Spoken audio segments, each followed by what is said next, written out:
Assalamualaikum warahmatullahi wabarakatuh. Perkenalkan, kami dari kelompok 3 yang beranggotakan 2 orang. Saya sendiri yaitu Muhammad Ghazi Al-Ghifari dan Noviana Putri. Di sini saya akan menjelaskan tentang revolusi Rusia. Pertama-tama saya akan menjelaskan tentang pengertian revolusi Rusia. Apa itu revolusi Rusia? Revolusi Rusia ialah sebuah gerakan politik di Rusia yang memuncak pada tahun 1917 dengan penggulingan pemerintah provinsi yang telah mengganti sistem Tsar Rusia dan menuju ke pendirian Uni Soviet yang berakhir sampai keruntuhannya pada tahun 1991. Yang kedua, saya akan menjelaskan tentang penyebab terjadinya revolusi Rusia dan latar belakang yang mendasarinya. Pada masa pemerintahan Tsar Nicholas II, pemerintahan Rusia bersifat reaksioner dan bersifat otoriter. Pada tahun 1905, pemberontakan kaum buruh yang bertujuan untuk menuntut perbaikan nasib dan persamaan hak. Pada saat itu, rakyat juga menuntut adanya pemerintahan yang hampir liberal. Di tengah kekacauan ini, kemudian Tsar Nicholas mengambil tindakan dengan menjamin kebebasan rakyat dengan memberikan jaminan kebebasan berserikat dan pembentukan Duma atau parlemen. Dalam Duma sendiri, terjadi pertentangan antara kaum sosialis dan liberalis. Kaum sosialis menghendaki susunan masyarakat sosial, sedangkan kaum liberalis menghendaki adanya monarki konstitusional. Tsar kemudian memihak kepada kaum sosialis dan membubarkan Duma. Hal ini kemudian mendorong timbulnya revolusi Rusia. Di bawah kekuasaan Tsar, masyarakat hidup di bawah tekanan. Sebab dalam menjalankan pemerintahnya, Tsar menggunakan tata cara yang cenderung militeristik. Kondisi pemerintahan Tsar tersebut diperburuk ketika Rusia mengumumkan masuk dalam Perang Dunia I. Penyebab terjadinya revolusi Rusia. Yang pertama adalah pemerintahan Tsar Nicholas II yang reaksioner.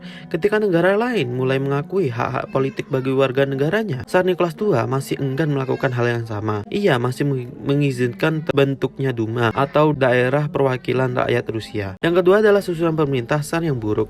Pemerintah pada masa Tsar Nicholas II tidak disusun secara rasional, melainkan atas dasar favoritisme. Tsar tidak memilih orang-orang yang cakap untuk pemerintahannya. Yang orang yang dipilihnya untuk menjabat pemerintahannya hanyalah orang-orang yang disukainya. Yang ketiga ialah perbedaan sosial yang mencolok. Kondisi kehidupan antara kedua golongan masyarakat di Rusia pada masa itu sangatlah jauh perbedaan. Tsar dan bangsawan hidup mewah dan kaya raya, sementara rakyat terutama petani dan buruh sangatlah miskin. Yang keempat adalah persoalan tanah.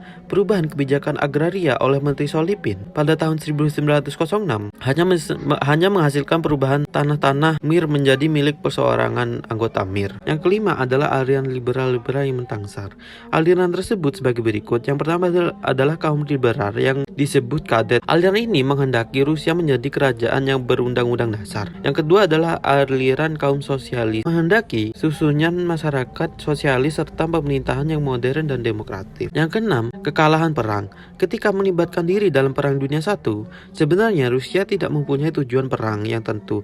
Rusia hanya ikut-ikut perang karena terikat oleh perjanjian dengan negara-negara lain. Yang selanjutnya saya akan menjelaskan tentang proses terjadinya revolusi Rusia. Revolusi Rusia ini berlangsung menjadi 2 tahap. Tahap pertama terjadi pada Februari 1917 dan yang kedua pada Oktober 1917. Yang pertama saya akan menjelaskan tentang revolusi Rusia pada Februari 1917. Revolusi ini digerakkan oleh orang-orang kadet, Menshevik dan Bolshevik. Tujuan dari revolusi ini adalah untuk menggulingkan kekaisaran Tsar. Revolusi ini dimulai di Petrograd atau sekarang dikenal dengan Saint Petersburg, berupa demokrasi yang menuntut turunnya Tsar Nicholas II dan pemogokan massal para kerja. Tsar awalnya berusaha menghentikan aksi para pekerja dengan mengarahkan tentara, namun gagal. Menyusul penolakan yang terlihat oleh para tentara, merasa tidak lagi mendapat dukungan dari rakyat, Tsar akhirnya setuju untuk membubarkan kekaisaran pada bulan Maret 1918. Tak lama usai bubar, kekaisaran pemerintah koalisi sementara yang anggotanya berasal dari kubu liberalis dan komunis yang berada di bawah kepemimpinan Alexander Kersky didirikan. Yang selanjutnya adalah revolusi Rusia pada Oktober 1917. Pada tanggal 10 April 1917, Lenin kembali ke Rusia. Pada tahun yang sama, Leon Trotsky atau Bronstein tiba di Rusia dari Amerika. Kedua orang ini lalu menjadi motor penggerak kaum Bolshevik yang berpaham komunis di Rusia. Di bawah kepemimpinan Vladimir Lenin, pada bulan Oktober 1917, kubu Bolshevik melakukan kudeta pemerintah dan membubarkan militer Rusia. Pasukan yang asli merupakan sayap militer Bolshevik dan terdiri dari para relawan, golongan petani, serta pekerja lalu dirombak menjadi militer baru Rusia.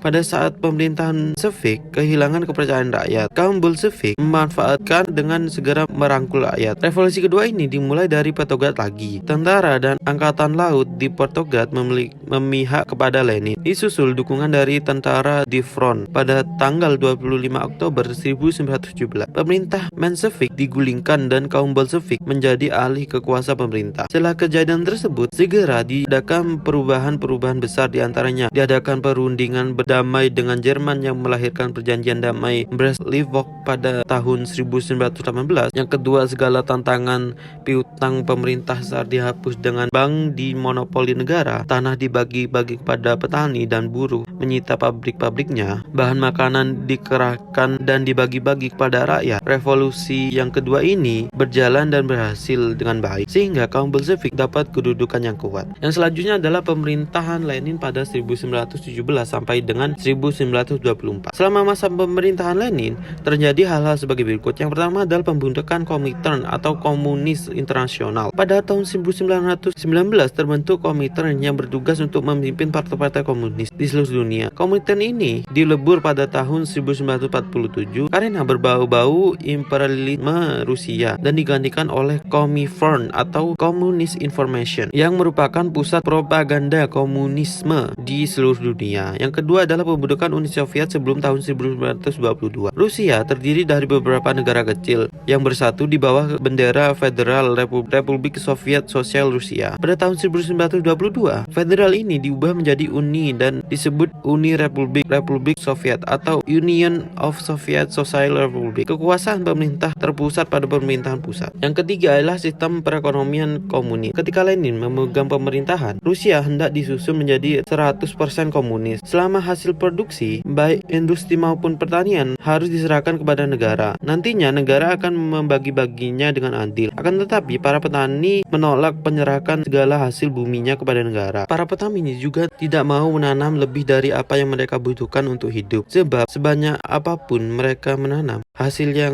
mereka dapatkan sama saja. Yang selanjutnya akan menjelaskan tentang dampak dari revolusi Rusia. Revolusi Rusia dimenangkan oleh kaum komunis radikal atau disebut Bolshevik, berdampak pada menyeluasnya paham komunisme di dunia. Negara-negara di dunia ketiga yang pada saat itu masih menjajah bangsa lain dengan segera mengadopsinya. Negara-negara yang baru terbentuk dan negara-negara yang rakyatnya telah bosan hidup dalam kekangan feodalisme penguasaan. Pada paham baru ini juga segera masuk ke Indonesia yang pada saat itu tengah menghidupkan organisasi-organisasi pergerakan ke arah kemerdekaan. Organisasi ini yang menuntut juga bersikap radikal atau non-kooperatif terhadap Belanda. Bahkan di kemudian hari jelas-jelas melakukan pemberontakan. Contohnya adalah ISDV yang setelah Indonesia merdeka mengubah namanya menjadi OPKI.